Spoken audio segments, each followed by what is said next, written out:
এজন নীৰৱ সাধক নিৰলসভাৱে প্ৰচাৰ বিমুখিতাৰে জাতি মাটিৰ ৰসেৰে আহ্লাদিত হৈ সাংগীতিক জয়যাত্ৰা অব্যাহত ৰখা এজন বিশিষ্ট শিল্পী, যিজনৰ মূল্য মঞ্চানুষ্ঠানৰ মাননীয়ে নিৰ্ধাৰণ কৰিব নোৱাৰি, যিজনৰ সত্তাক সস্তীয়া জনপ্ৰিয়তাৰ দৌৰৰ তোলাচনীত জুখিব নোৱাৰি, সেইজন যিজনৰ সাংগীতিক যাত্ৰাত সুধাকণ্ঠৰ আদৰ্শৰ উপস্থিতি, যিজনৰ সাংগীতিক পৰিক্ৰমাই সুদূৰ নেপাললৈকে প্ৰসাৰিত, সেইজন বিশিষ্ট শিল্পীৰ কাষত আমি পোহৰ বাৰ্তাৰ তৰফৰ পৰা উপস্থিত হৈছিলোঁ তেখেতৰ বাসগৃহত।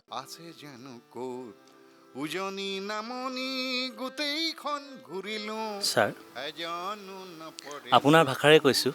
আপুনি এবাৰ কৈছিল, কোনোবা এটা সাক্ষাৎকাৰত দেখিছোঁ, অসমৰ শেষ প্ৰান্তৰ শেষ সীমাৰ শেষ গাঁওখনৰ শেষৰ ঘৰটো আপোনাৰ গাঁওখনৰ নাম কেনিয়া। এতিয়াও কেনিয়া নামটো অক্ষুণ্ণ আছে। আপুনি সেই গাঁৱতেই আছে এতিয়াও। যেতিয়া মোৰ জন্ম হৈছিল সেই সময়ত মোৰ ঘৰটোৰ কিনাৰত আৰু বেলেগ ঘৰ নাছিল। সিফালে অৰুণাচলখন আৰম্ভ হয়, দুৰ্গম অৰণ্য, আৰু সিফালেদি বাৰ্মা দেশলৈ যাব পাৰে। তাহানিতে আমাৰ কি ক'ম আৰু বন্দুকধাৰীসকলৰ অহা যোৱা দীঘলী বাট আছিল, সেইফালেদি অহা যোৱা কৰিছিল। এই অসমৰ শেষ সীমাৰ শেষ গাঁওখনৰ শেষৰ ঘৰটোত মোৰ জন্ম। মই কৈও ভাল পাওঁ। এইখিনি আৰু মোৰ পৰিচয় বুলি ক'লে, জন্মৰ পৰিচয় এইখিনি। আৰু সেই কেনিয়া গাঁওখনৰ লগত জড়িত আপোনাৰ বাল্য জীৱনৰ মধুৰ স্মৃতি হওক, আপোনাৰ মা দেউতাই সংপৃক্ত হৈ নাথাকক কিয়, বা আপোনাৰ সমান সমনীয়াৰ লগতে সংপৃক্ত নহওক, তেনে কিছু স্মৃতি ৰোমন্থন কৰিব বিচাৰিবনে এতিয়া এই মুহূৰ্তত? স্মৃতি, বহু স্মৃতি। নিজৰ জন্ম হোৱা গাঁওখনত মনে প্ৰাণে ভাল পোৱা, য'ত মোৰ আজলী আইজনী আছে, সেই গাঁওখনত আৰু স্মৃতি জড়িত নথকা কোনো কথাই নাই। আমাৰ সেই সময়তে আমি LP স্কুলৰ পৰা আদি কৰি হাইস্কুললৈকে প্ৰায় 4 কিলোমিটাৰ ৰাস্তা, দুৰ্গম বোকা অৰণ্যৰ মাজেৰে আহি বুকুত এখন নদী, ত্ৰিয়াপ নৈখন। তেতিয়াৰ দিনত কোনো দলঙৰ ব্যৱস্থা নাছিল। আমি নাৱেৰে পাৰ হৈ ভৰ বাৰিষা এনেকুৱা এটা পৰিৱেশৰ মাজেৰে আমি ডাঙৰ হোৱা, সেইবিলাক কথা ভাবিলে কেতিয়াবা আচৰিত লাগে। তো আজিৰ দিনত অৱশ্যে কিছু উন্নত হৈছে, গাঁৱলৈ যোৱা ৰাস্তাটো পকীকৰণো হ'ল, দলং এখনো হ'ল, আৰু সেই আগৰ সমস্যাখিনি বৰ্তমানে নাই। এই আৰু আধুনিক যুগৰ লগত খাপ খাব পৰাকৈ ব্যৱস্থাটো হৈছে বুলি ভাবোঁ। আৰু বহুখিনি কৰিবলগীয়া আছে গাঁওখনত, অকল ৰাস্তা পদূলি বুলিয়ে নহয়, অন্যান্য যথেষ্ট সমস্যা আছে গাঁওখনত। শিক্ষাগত সমস্যা আৰু বহু নিবনুৱাৰ সমস্যা, কৃষিৰ ক্ষেত্ৰত যিসকল লোক বাস কৰে, মোৰ গাঁওবাসীসকল কৃষিৰ ওপৰতে নিৰ্ভৰ কৰে। বিশেষকৈ কৃষিৰ ক্ষেত্ৰত চৰকাৰীভাৱে কোনো সুবিধা নাই, পানী যোগানৰ আঁচনি নাই, অনেক সমস্যাৰে ভৰপূৰ এখন গাঁও। তথাপিও মানুহখিনিয়ে নিজৰ কৰ্মদক্ষতাৰে আগবাঢ়ি গৈছে, দুবেলা দুমুঠি খাব পৰাকৈ, কাকো হাত পাতিব নলগীয়াকৈ বৰ্তমান অৱস্থা ঠিকেই চলি আছে আৰু দিয়ক।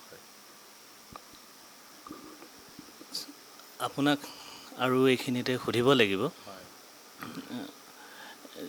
যিখন কেনিয়া গাঁৱৰ মানে স্মৃতিৰ কথা আপুনি এতিয়া ক'লে, আৰু সেই গাঁওখনৰ আজি আহি দেখিছোঁ একচুৱেলি গোটেই সমগ্ৰ মাৰ্ঘেৰিটা পাৰ হোৱাৰ পাছৰ পৰা সেউজীয়া এই পৰিৱেশবোৰে, এই প্ৰাকৃতিক এই সৌন্দৰ্যই নিশ্চয় আপোনাক সংগীতৰ জগতত মানে তেনেধৰণৰ অনুভূতিবিলাক প্ৰকাশৰ ক্ষেত্ৰত আপোনাক প্ৰেৰণা দিছে। সেই সময়ত এয়া প্ৰাকৃতিক প্ৰাচুৰ্যই আপোনাৰ সংগীতত বিদ্যমান। নিশ্চয় হয়, আৰু থাকিবই। এতিয়া অলপ আগত নামচিক নদীখন আছে, নামচিক ৰিমা নৈ ভৈয়ামলৈ আহে বৈ, ৰিমা নৈ এখন আছে, নামচিক নৈ এখন আছে, সেইটো অৰুণাচলৰ। নামচিক ৰিমা নৈ ভৈয়ামলৈ আহে বৈ, এবুকু মৰম লৈ, এনেকুৱা ধৰণৰ গীতৰ সৃষ্টি এনেকুৱাবিলাক হৈছে প্ৰাকৃতিক হেৰিয়াৰ কাৰণে। প্ৰাকৃতিক বুলি ক'লেও মই এতিয়া মোৰ উপজা গাঁওখনলৈ যোৱা যিটো পথ আছে, পথ প্ৰায় 4 কিলোমিটাৰমান পথ, দুই কাষে মই আজি যোৱা বছৰৰ পৰা এটা পদক্ষেপ হাতত লৈছোঁ। প্ৰায় 400 জোপামান ইতিমধ্যে মই কৃষ্ণচূড়া গছ মই মোৰ লগতে মোৰ এটা গ্ৰুপ আছে, মানুহে মানুহৰ বাবে এটা গোট এটা আছে মোৰ শুভাকাংক্ষীসকলৰ গঠিত। সেইটো বিষয়ে মই অকণমান ক'ব খোজোঁ দেই। মোৰ যিবিলাক শুভাকাংক্ষী আছে, অকল অসমৰে নহয়, ভাৰতবৰ্ষৰ বিভিন্ন প্ৰান্তৰ লোক, ইয়াত মানৱদৰদী লোকেৰে গঠিত মানুহে মানুহৰ বাবে বুলি এটা গ্ৰুপ মোৰ নেতৃত্বতে গঠন কৰিলোঁ।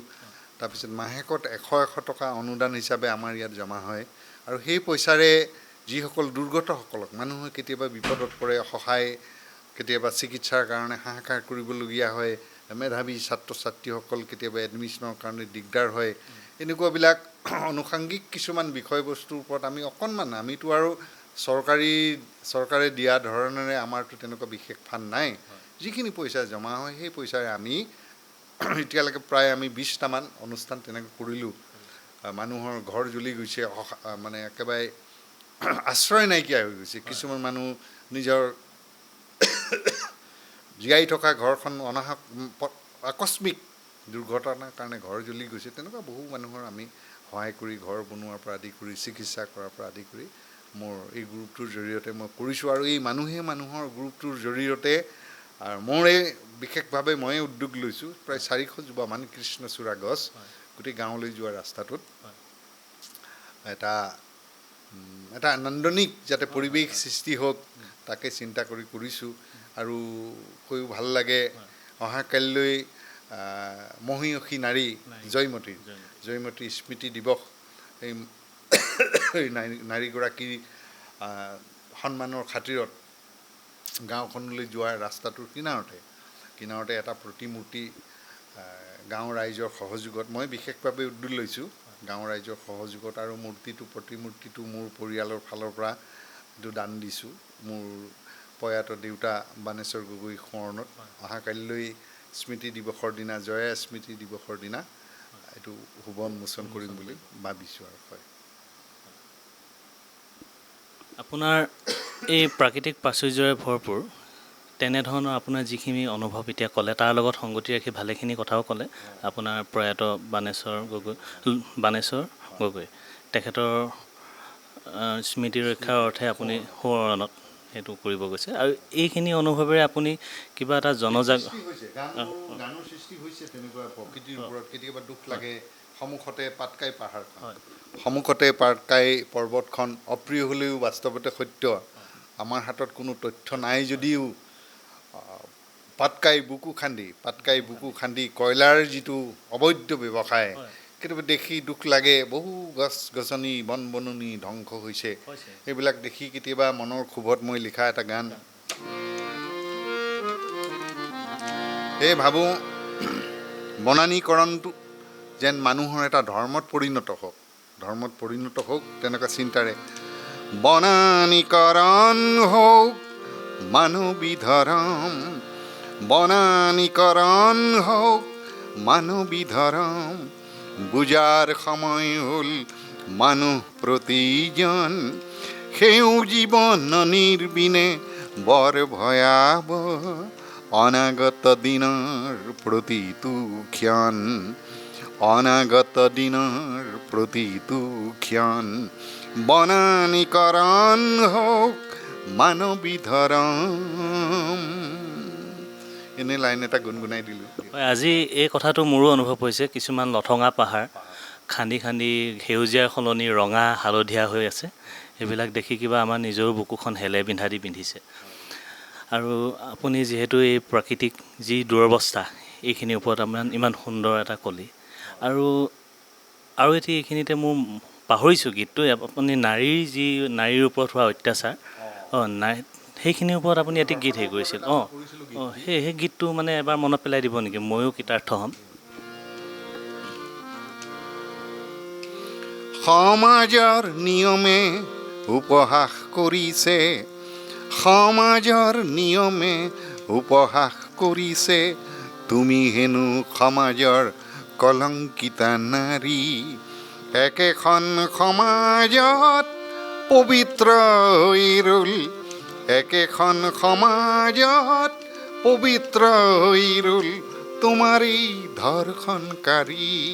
অ বন্ধু কাকনো বুলিবা কি, কাকনো বুলিবা কি। এই ধৰ্ষণৰ ওপৰত নিয়ম মানুহে সৃষ্টি কৰে, মানুহে নিয়ম সৃষ্টি কৰে। কেতিয়াবা মানুহৰ বিপদত সেই নিয়মকটো ভাঙিবও পাৰে, নহয় জানো বাৰু? সমাজৰ নিয়ম যদি মানুহে গঢ়ে, তেনে নিয়মক ভাঙিবতো পাৰে সমাজৰ নিয়ম যদি মানুহে গঢ়ে তেনে নিয়ম ভাঙিবতো পাৰে নিয়মৰ বলি মাথো কলংকিতা নাৰীক নিয়মৰ বলি মাথো কলংকিতা নাৰীক আকোৱালি ল'লে বা ক্ষতিনো কি তেনে নিয়ম যদি ভাঙিব পাৰা তুমি নিয়ম ভঙাৰ তুমি হবাছা নেকি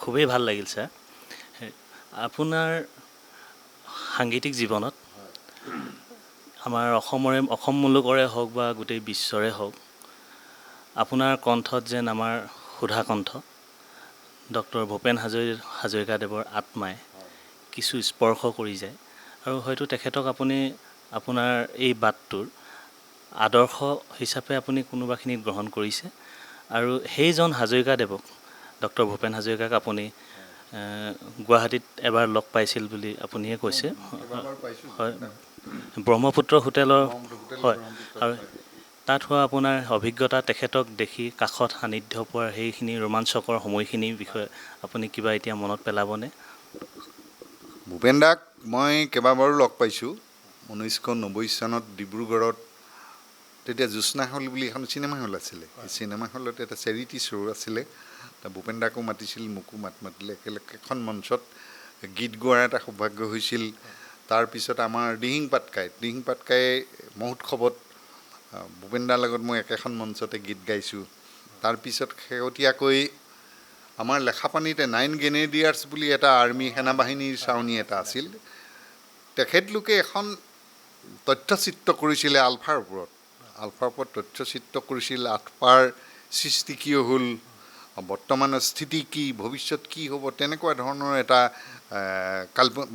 কাল্পনিক নহয় বাস্তৱিক এটা কাহিনী লৈ তেওঁলোকে এখন তথ্যচিত্ৰ কৰিছিলে এই চিত্ৰখনত তেওঁলোকে দায়িত্ব দিছিলে 9 গ্ৰেনেডিয়াৰ্ছৰ বিষয়াসকলে ভূপেন দাৰ এটা তাত ইণ্টাৰভিউ লাগে বুলি এটা সাক্ষাৎকাৰ লাগে আমি ভূপেন দাক তেতিয়া লগ পাইছিলোঁ গুৱাহাটীৰ ব্ৰহ্মপুত্ৰৰ কিনাৰত হোটেল অশোকানে ব্ৰহ্মপুত্ৰ হোটেল ব্ৰহ্মপুত্ৰ তাতে এটা নিৰিবিলি পৰিৱেশত মই 2 ঘণ্টামান সময় ভূপেন দাক পাইছোঁ তাতে আৰু সেই সময়ত বহু কথা পাতিলোঁ ভূপেন দাৰ লগত ভূপেন দাক মোৰ গানো শুনোৱালোঁ আৰু দুৰ্ভাগ্য মোৰ তেতিয়া কেমেৰামেন আছিল লগত তিনিচুকীয়াৰ কৃষ্ণা উপাধ্যায় তেওঁ সাংবাদিকো হয় তেখেত মোৰ লগত গৈছিল আৰু এটা ভূপেন দাই মোৰ ওপৰত এটা আশীৰ্বাদসূচক 5 মিনিটমান ধৰণে ইমান ধুনীয়াকৈ আশীৰ্বাদসূচক মোক এনেকৈ কান্ধত ধৰি লৈ এটা আশীৰ্বাদ দিছিল সেই তথ্যটো মই হেৰুৱাই পেলালোঁ এইটো মোৰ জীৱনৰ আটাইতকৈ ডাঙৰ ভুল হৈ গ'ল পায়ো হেৰুৱাৰ নিচিনা আজিও দুখ অনুভৱ কৰোঁ সেই বস্তুটো মই তাহানিতে এই VCD বুলি কয় ন VCD বক্স টাইপৰ কিবা তাতে ৰেকৰ্ড আছিলে কেমেৰাত সেই বস্তুটো মই CD লৈ কনভাৰ্ট কৰিবলৈ দোকান এখনত দিওঁতে দোকানখনত চুৰ হ'ল নে দোকানখন জ্বলি থাকিলে তে মোৰ যিটো প্ৰমাণ আছিলে প্ৰমাণটো নাইকিয়া হ'ল বৰ দুখ লাগে কেতিয়াবা এইটো বৰ ডাঙৰ সম্পত্তি আছিলে মোৰ কাৰণে ভূপেন দাৰ প্ৰসংগ আহিছে যেতিয়া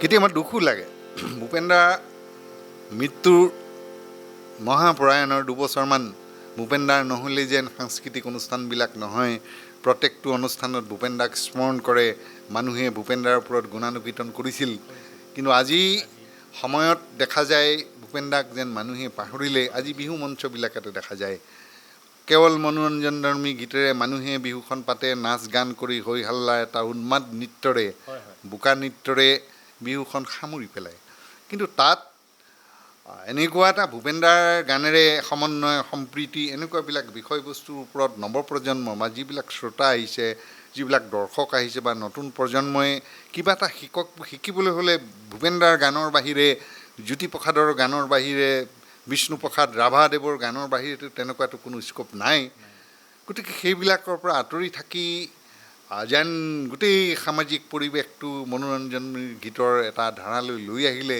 কেতিয়াবা দুখ লাগে এইটো কাৰণেই দুখ লাগে অসমত মঞ্চবিলাক কেতিয়া হয়? মঞ্চ হয় কেৱল বিহু সময়তে যথেষ্টখিনি মঞ্চ হয়। এই সময়তে ভূপেন দাক সোঁৱৰাৰ এটা ডাঙৰ সুযোগ আছিল, কিন্তু উদ্যোক্তাসকলে এই প্ৰতি ভূপেন দাৰ প্ৰতি যিটো অনীহা প্ৰকাশ, এই প্ৰকাশে কেতিয়াবা আমি ভূপেন দাৰ অনুৰাগী হিচাপে বা ভূপেন দাৰ গান গাই ঘূৰি ফুৰা মানুহ হিচাপে কেতিয়াবা মনত ক্ষোভ হয়। হ'লেনো কি কৰিম, আমিতো সাধাৰণ মানুহ। ক'ব লগাখিনি কৈছোঁ আৰু মানে বহুতে ভালো পাব পাৰে, বহুতে বেয়াও পাব পাৰে, ভাল বেয়া দুইটা দিশ আছে। এইটো ৰাইজে বিবেচনা কৰিব বুলি মই ৰাইজলৈ এৰি দিলোঁ কথাখিনি। আচলতে উৎকৃষ্ট মানদণ্ডৰ সংগীত বুলি ক'লেই শব্দ, সুৰ আৰু বাদ্যৰ উপযুক্ত সংযোজন হ'ব লাগিব।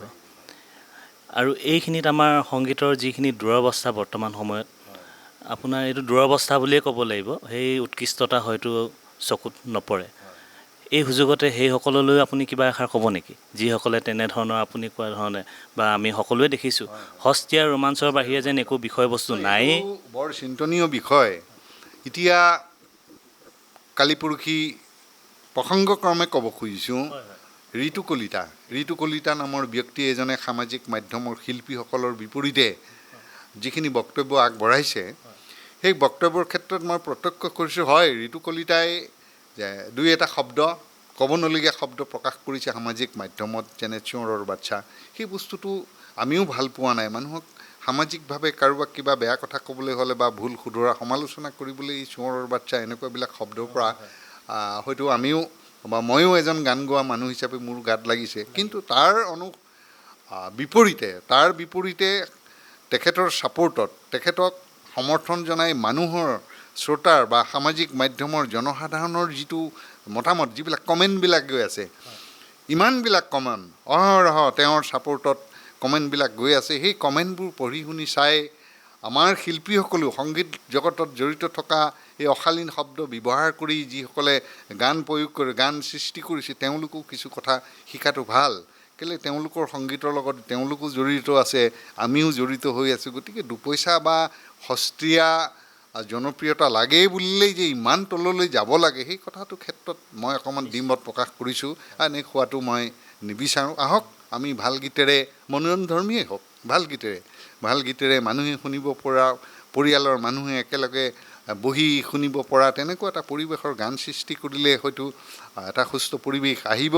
আৰু তেনেকৈ সামাজিক মাধ্যমত যাতে গালিও খাবলগীয়া নহয়, সেই ওপৰত অকণমান চিন্তা কৰি চাবলৈ মোৰ ফালৰ পৰা নতুন প্ৰজন্মৰ যিসকল সংগীতৰ লগত জড়িত তেওঁলোকক মই অনুৰোধে কৰিছোঁ ইয়াত। আৰু তেওঁলোকে, মইতো তোমালোকক অনুৰোধ কৰিব বা তোমালোকক কিবা উপদেশ দিব পৰা ইমান ডাঙৰ শিল্পীও নহয়, তথাপিও বয়স হৈছে, বয়সৰ ফালৰ পৰা মই, অভিজ্ঞতাৰ ফালৰ পৰা মই। আপোনাৰ এই সাংগীতিক যাত্ৰা বহু প্ৰতিবন্ধকতাৰে নিশ্চয় ভৰপূৰ হৈ আছে আপোনাৰ এই ঠাইখিনিৰ পৰা, কিন্তু তথাপিও আপুনি হাৰ মনা নাই। ইয়াৰ পৰাই আপুনি সমগ্ৰ অসম, আপোনাৰ পূব প্ৰান্তৰ পৰা আপুনি চাই আছে। আপোনাৰ সেই কাৰ্বি আংলঙৰ বন্ধুজন, যিজন বন্ধুৰ সান্নিধ্যত, তেখেতৰ সহযোগত আপুনি গৈ পালেগৈ নেপালৰ সেই সময়ৰ তদানীন্তন ৰাষ্ট্ৰপতি ৰামবৰণ যাদৱ, তেখেতৰ হাতেৰে আপুনি সন্মানিতও হৈছে। আৰু এই নেপালৰ সেই সময়ৰ এজন সংগীতজ্ঞৰ লগত আপোনাৰ যথেষ্ট এটা প্ৰগাঢ় সম্পৰ্ক হৈছিল। আৰু তেখেতৰ লগত এতিয়াও আপোনাৰ সম্পৰ্ক আছেনে, আৰু পৰৱৰ্তী কিবা পদক্ষেপ লৈছে নেকি এই ক্ষেত্ৰত আপুনি? আছে। মোৰ যোৱা বছৰ মোৰ স্বাস্থ্যটো খুব বেয়া হৈ গ'ল, পটককৈ বেয়া হৈ যোৱাৰ কাৰণে যোৱা বছৰ মোৰ 30 মাৰ্চৰ জন্মদিন, সেই জন্মদিনটোত মোক তেখেতলোকে নেপাললৈ মাতিছিলে। নেপাললৈ মতাৰ পিছত মোৰ জন্মদিনটো ভাৰত আৰু নেপালৰ এটা সম্প্ৰীতিৰ দিন হিচাপে তেওঁলোকে আয়োজন কৰা কাৰ্যসূচী হাততো ল'লে, মোলৈ চিঠিও আহিলে। আৰু য'ত নেপালৰ কালচাৰেল মিনিষ্টাৰ, সাংস্কৃতিক মন্ত্ৰী, লগতে প্ৰধানমন্ত্ৰীকো তেওঁলোকে নিমন্ত্ৰণ জনোৱাৰ যিটো প্ৰচেছ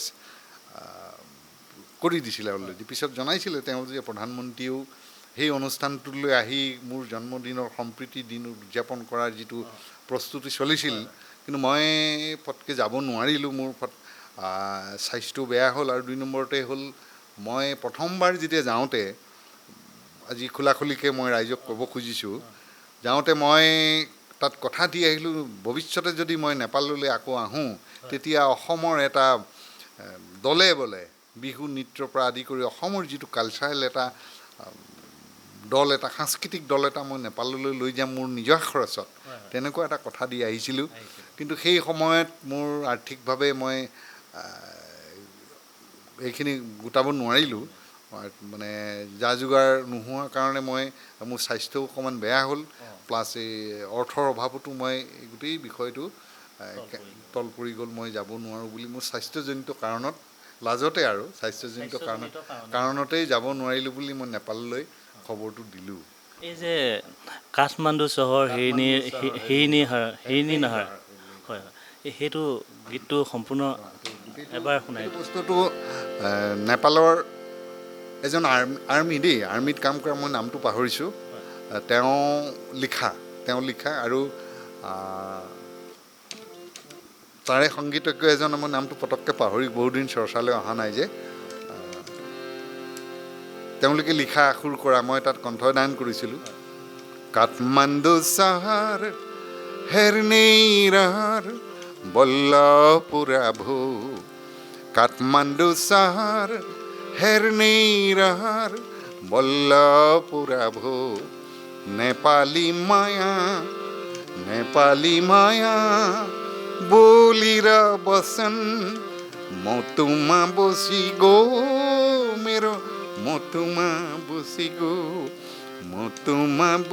गो मेरो मोतुमा बसी गो গানটোৰ কথা হ'ল কি মই নেপাললৈ আহিছিলোঁ গোটেই নেপালখন ঘূৰিলোঁ কাঠমাণ্ডু চহৰখন ঘূৰিলোঁ আৰু নেপালবাসীৰ মৰম শ্ৰদ্ধা যিটো সন্মান এই সন্মানে যেন মোৰ অন্তৰখন চুই গ'ল মোৰ বুকু ভৰি গ'ল তেনেকুৱা এটা কথা মোতোমা বচি গো मेरो মোতোমা বচি গো তাৰমানে মোৰ বুকু ভৰি গ'ল তেনেকুৱা এটা শব্দৰে গান বহুত মোতোমা বচি গো मेरो মোতোমা বচি গো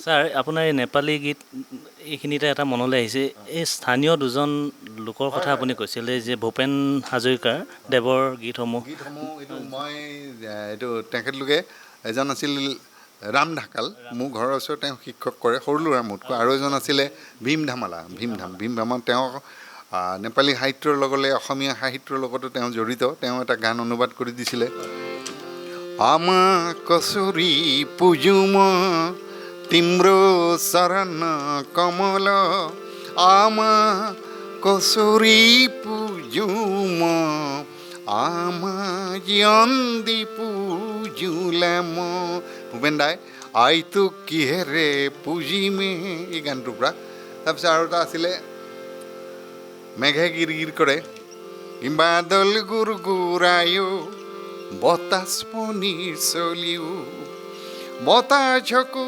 জোকালে মনা লৰবৰায়ো এক ঝৰি পানী পনি আও গৰিও মেঘে গিৰিৰ কৰে আইৰিৰ মেঘে কৰে এজাক যেন বৰষুণ আও কৰে মেঘে গিৰগিৰ কৰে আইৰিৰ মেঘে কৰে এইটো ৰাম ঢাকালে অনুবাদ কৰি দিছে অনুবাদ কৰা বৰ সুন্দৰ হৈছিলে গীতটো তেখেতসকল আছে এতিয়াও আছে এতিয়াও আছে তেখেতসকল মোৰ লগত এটা ঘনিষ্ঠ সম্পৰ্ক আছে আৰু মাজে মাজে চৰ্চা চলে আৰু দুই এটি গীত মই অনুবাদ কৰিবলৈ দিছোঁ এইটো মই অসমীয়াত কৰিছিলোঁ আশী সূতাৰ গামোচা ববৈ যদি খুজিছা সাজি দিব পাৰোঁ মই তাঁতৰে শাল ছটি অনা কাঠৰে তুলো ছটি অনা কাঠৰে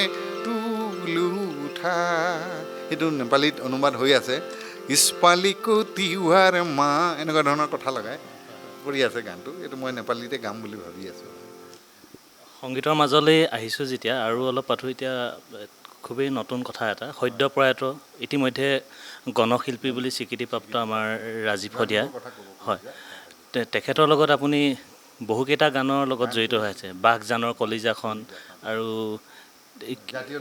জাতীয়তাবাদ নে সুবিধাবাদ আৰু এইখন অসমত অসমীয়া আছে নক'ত এইটো মই লিখি দিয়া ৰাজীৱক মই লিখা সুৰ এইখন অসমত অসমীয়া আছে জানো ক'ত, আছে জানো ক'ত, উজনি নামনি গোটেইখন ঘূৰিলোঁ, এজনো নপৰে চকুত, এজনো নপৰে চকুত। অসমীয়া বুলি কওঁতা নোলালে হাত থৈ নিজৰ বুকুত। এইটো মানে অসমীয়া বুলি মানুহ নোহোৱা হৈ গ'ল। মানুহৰ বেলেগ বেলেগ চিনাকি, কিছুমানে আহোম, কিছুমানে কলিতা, কিছুমানে বড়ো, মিচিং, ৰাভা। কাৰোবাৰ চিনাকি মই আহোম, কাৰোবাৰ চিনাকি মই বামুণ, কাৰোবাৰ চিনাকি মই আহোম, কাৰোবাৰ চিনাকি মই বামুণ। কোচ কলিতা মিচিং দেউৰী, ৰাভা তিৱা চুতীয়া সোণোৱাল কছাৰী, মৰাণ মটক আজি পৰিছে চকুত। অসমীয়া বুলি কওঁতা নোলালে হাত থৈ নিজৰ বুকুত। এনেকুৱা ধৰণৰ আৰু গানখিনি গোটেই চব জনগোষ্ঠীক সাঙুৰি যে অসমীয়া বুলি কওঁতা নাই, সেইটো এটা আমাৰ অসমীয়া সমাজখনৰ কাৰণে এই বিচ্ছিন্নতাবাদে এনেকুৱা এটা সময় আহিব, যিটো সময় গোটেই অসমীয়া জাতি নিঃশেষ হ'বলৈ আৰু বেছি দিন নাই। নিঃশেষ হ'বলৈ বেছি দিন নাই। আমাৰ দিনবিলাক যেনে তেনে পাৰ কৰিছোঁ। অনাগত শিশুসকলে বা অনাগত নতুন প্ৰজন্মই এটা ভয়াৱহ পৰিস্থিতিৰ সন্মুখীন হ'ব, এই কথাটো মানুহে এতিয়াই অনুধাৱন নকৰিলে জাতিটো আৰু এটা জাতিৰ সভ্যতা বেলি মাৰ যোৱাৰ এটা উপক্ৰম হ'বলৈ হৈছে। আৰু আমাৰ নিজৰ দুখত দেই। এই তেখেতৰ এইটোতো এটা ডাঙৰেই ক্ষতি আমাৰ অসমৰ কাৰণে। এই ৰাজীৱ শদিয়া ডাঙৰীয়াক আপুনি কেতিয়া কেনেধৰণে লগ পাইছিল বাৰু তেখেতক? ৰাজীৱক প্ৰাৰম্ভিক পৰ্যায়ত প্ৰায়বিলাক অনুষ্ঠানতে, দুই এটা অনুষ্ঠানত ময়ো তেওঁক চা চিনাকি কৰাই দিছোঁ। অনুষ্ঠানত মই লৈ গৈছোঁ, মাতিছোঁ, মেলি তেওঁৰ কণ্ঠটো বহু বছৰ আগতে এখন থিয়েটাৰ, জাগোনলৈ থিয়েটাৰখনত গান গাব আহিছিলেহি। সেই তেতিয়া থিয়েটাৰ মুকলি কৰিবৰ কাৰণে, মঞ্চ মুকলিৰ কাৰণে উদ্বোধনী অনুষ্ঠানটোত মোক দিলে। আৰু মই গান গোৱাৰ পিছতে, মোৰ পিছতেই ৰাজীৱে দুটা গীত গাইছে মঞ্চখনত। তেতিয়া তাৰ লগত মই ভইচটো শুনিছিলোঁ, এইটো ভাল গায়। তেতিয়া সান্নিধ্যলৈ তেতিয়াৰ পৰা আহি পিছলৈ আজি বহুতে কথা ক'বও পাৰে। টিভিৰ দূৰদৰ্শনৰ মজিয়াত লৈ প্ৰথমবাৰ ময়ে লৈ গৈছোঁ তাক। আজি দেৱজিৎ ভূঞা প্ৰাগ নিউজৰ তাৰ প্ৰথম অনুষ্ঠানবিলাক চাই প্ৰচাৰৰ ক্ষেত্ৰত সদায় কোনোদিন দেখা নাই তাক টিভিৰ সন্মুখলৈ যোৱা। দেৱজিৎ ভূঞাক মই ধন্যবাদ জনাব খোজোঁ। মই এবাৰ ফোন কৰিলোঁ, বোলো দেৱজিৎ, মই ভাই বুলিয়ে মাতোঁ আৰু মোক দাদা বুলি কয়। মই দেৱজিৎ, আমাৰ ইয়াতে ল'ৰা এজন আছে, বৰ ধুনীয়া গায়, তুমি পাৰিলে টিভিত অকণমান পৰিচয় কৰাই দিয়া। তেতিয়া দেৱজিতে একেমুখে কৈছে, দাদা আপুনি যেতিয়া কৈছে নিশ্চয় ল'ৰাজনৰ কিবা এটা থাকিব লাগিব, পঠিয়াই দিয়ক ল'ৰাজনক বুলি। তেওঁ প্ৰায় 1 ঘণ্টীয়া এটা প্ৰগ্ৰেম এটা দেৱজিৎ ভূঞা প্ৰাগ নিউজৰ প্ৰথম টিভিৰ তেওঁ মুখামুখি, সেইটো ময়ে কৰি দিছোঁ ৰাজীৱ শদিয়াক। আপোনাৰ এতিয়া নতুন পৰিকল্পনা কিবা আছেনে? আৰু আমাৰ পোহৰ বাৰ্তাৰ দৰ্শকক আপুনি শুনাব বিচাৰিব নেকি কিবা? বাৰ্তাৰ যিটো পোহৰ বাৰ্তা মোৰ ভালো লাগিছে দেই। এতিয়া এই জগতখনলৈ নতুন এটা সংযোজন হৈছে। মোৰ ফালৰ পৰা শুভেচ্ছা থাকিল, যাতে সুদূৰ প্ৰসাৰতা লাভ কৰক, সেইটো মই কামনা কৰিছোঁ। মই নতুন পৰিকল্পনা বুলি মই প্ৰায় 200ৰো অধিক গীত লিখি সুৰ কৰি সেই গোটেইখিনি যিখিনি পৰিৱেশন কৰিলোঁ, সেই গীতখিনিক এটা গীতৰ সংকলন হিচাপে কৰাৰ ইচ্ছা প্ৰকাশ কৰিছোঁ। ইয়াৰ উপৰিও নতুন গীত মোৰ প্ৰায় 20টামান গীত মই বাণীবদ্ধ নকৰাকৈ অৱস্থাত আছে, পৰ্যায়ক্ৰমে এটা আৰু অপ্ৰিয় হ'লেও বাস্তৱতে সত্য এটা গীত ৰেকৰ্ডিং কৰিবলৈ হ'লে প্ৰায় 20-25 হাজাৰমান পইচাৰ প্ৰয়োজন হয়। আৰু আমাৰ গানবিলাক যি ধৰণৰ গান, সেই গানবিলাকৰ পৰা যিটো পইচা খৰচা হয়, সেই খৰচাবিলাকতো ঘূৰি অহাৰ কোনো পথ নাই। ছাৰ, সেই আপুনি এই মেকানিকেল কামখিনি কৰিবলৈ ওচৰে পাঁজৰে ষ্টুডিঅ' আছেনে? আপুনি ক'ৰবাত যাবলগীয়া হয়? এতিয়া তিনিচুকীয়াত হৈছে। তিনিচুকীয়াত এটা ভাল ষ্টুডিঅ' জোনাক বুলি ল'ৰা এটা ই কৰিছে। আৰু ডিগবৈতে এটা সপোন বুলি ষ্টুডিঅ', ৰাজ বুলি নতুন সংগীত পৰিচালক, ভাল সংগীত সংযোজন কৰে তেওঁ। তাতে প্ৰায় মই এতিয়ালৈকে 20-30টামান গান মই এই ৰাজৰ সপোনতে কৰিছোঁ, ওচৰতে আছে। তথাপিও আমাৰ যিটো চাউণ্ড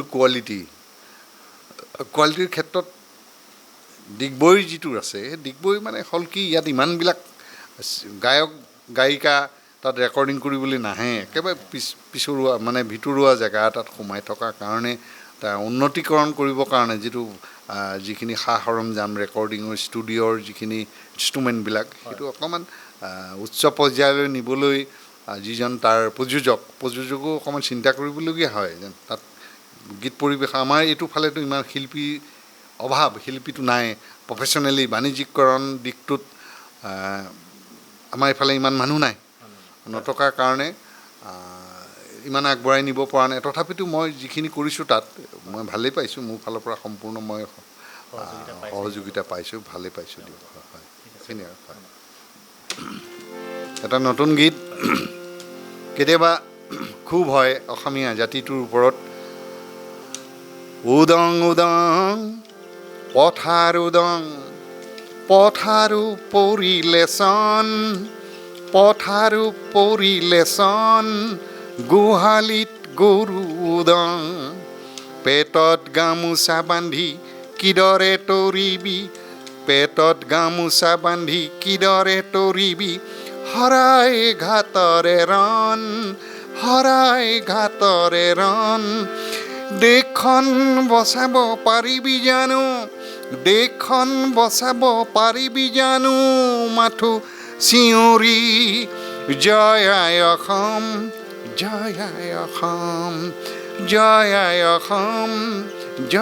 আই অসম আমিবোৰ বজাৰো আমাৰ হাতৰ পৰা গ'ল পথাৰো আমাৰ হাতৰ পৰা গ'ল কেৱল ৰাজপথত প্ৰতিবাদ কৰি আন্দোলন কৰি দেশখনটো বচাব নোৱাৰিব আমি কৰ্মৰ ফালে ধাৱমান হ'ব লাগিব কৰ্মবিমুখ জাতি আমি কেৱল উৎসৱত বলীয়া হৈ গ'লোঁ চৌদিশে কেৱল উৎসৱৰ যিটো পৰিভৰ দেখোঁ 12 মাহত 14টা উৎসৱৰ মানুহবিলাক উৎসৱৰ নামত যেনেকুৱা ধৰণৰ মতলীয়া হ'বলৈ ধৰিলে ই এটা জাতিটোৰ কাৰণে খুব দুৰ্ভাগ্যজনক কথা কৰ্মৰ স্থান নাই ধৰ্মই মান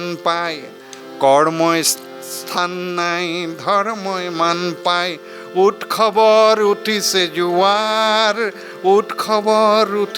জোৱাৰ হ'ল মোক অবধি বুদ্ধিজীৱী সাহস নাই কথা কোৱাৰ হেৰালে মুখৰ বচন দেশখন বচাব পাৰিবি জানো মাথো চিঞৰি জয় আই অসম নতুন যুগৰ এই জনগণ নহয় এয়া শুভ লক্ষণ ভাগে দেশ বিভাজন কিহৰনো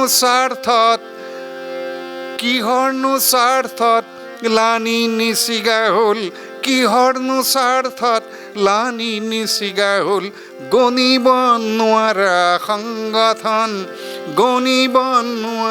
সংগঠন ৰাজনীতিৰ কথা নকওঁৱেই বাৰু নুবুজা অংক হৰণ পূৰণ দেশখন বচাব পাৰিবি জানো মাথো চিঞৰি জয় আই অসম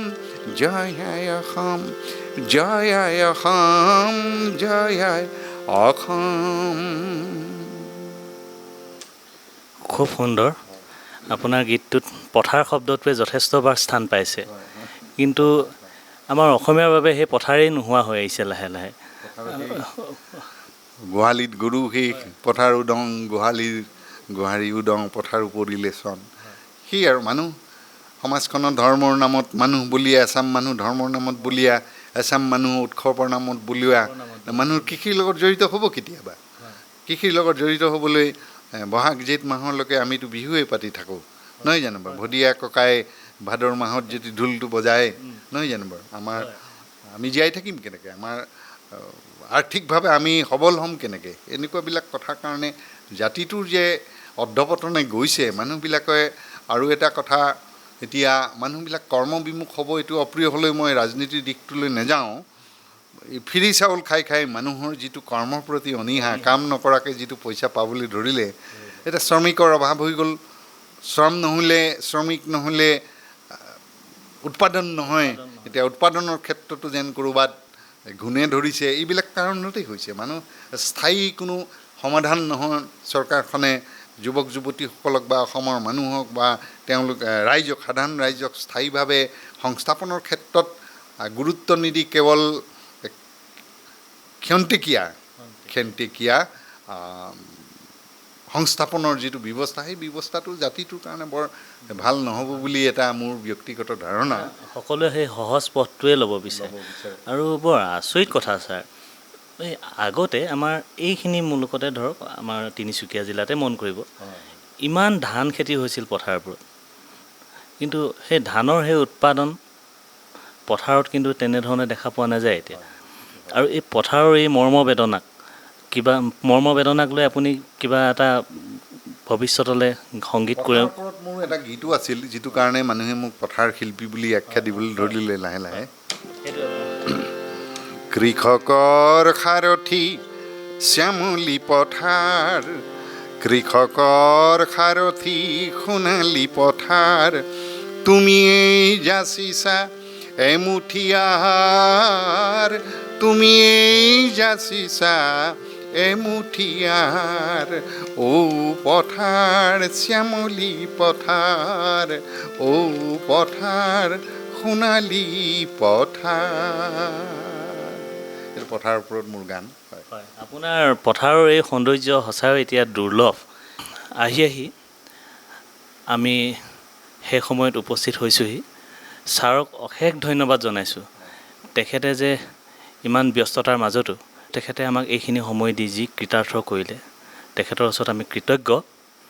আৰু ছাৰ, এই শেষত আপুনি এই এতিয়া নতুন প্ৰজন্মৰ প্ৰতি এনে এটি আহ্বান জনাবনে, য'ত সৃষ্টি থাকে, য'ত মানুহৰ মৰম চেনেহ সুভাষিস পাবলৈ সক্ষম হয় তেওঁলোকৰ কৰ্মই, সেই বিষয়ে আপুনি তেওঁলোকক জনাই দিয়কচোন ছাৰ এবাৰ। গানেৰে মই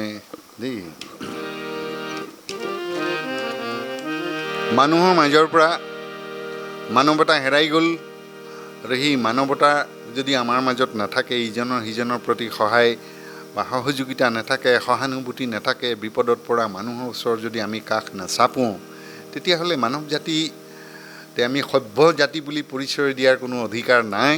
সেয়ে মই গানেৰে ক'ব খোজোঁ,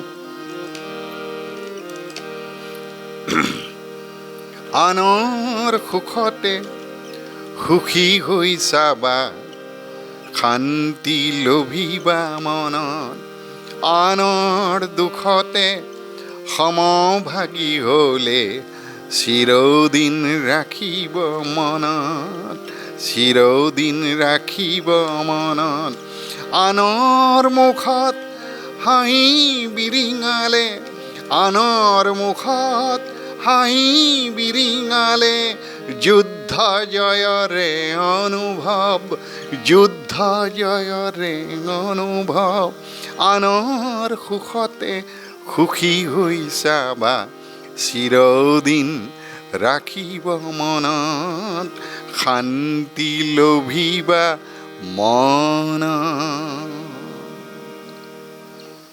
খুব সুন্দৰ ছাৰ। পৰৱৰ্তী সময়ত পথাৰ শিল্পী লোহিত গগৈদেৱক আমি পুনৰ লগ পাম। তেখেতৰ ওচৰত আকৌ আহিম। আমাৰ বহু কথাই পাতিবলগীয়া আছে তেখেতৰ ওচৰত। আজিলৈ আমি সামৰিছোঁ। এই নতুন চেনেলটিৰ জৰিয়তে যিসকল শ্ৰোতা আছে, শ্ৰোতাসকলক মই অনুজসকলক মোৰ বুকুৰ মৰম জনালোঁ, আৰু জ্যেষ্ঠসকলৰ প্ৰতি মই শ্ৰদ্ধা ভক্তি জনালোঁ। আৰু সকলোৰে শুভ হওক, শান্তি হওক, আমি সুখ আৰু শান্তিৰে সমৃদ্ধিৰে জীয়াই থাকিব পাৰোঁ। আহিবলগা আগন্তুক আমাৰ ৰঙালী বিহুৰ আগতীয়াকৈ মই শুভেচ্ছা জনালোঁ। ধন্যবাদ। ধন্যবাদ ছাৰ।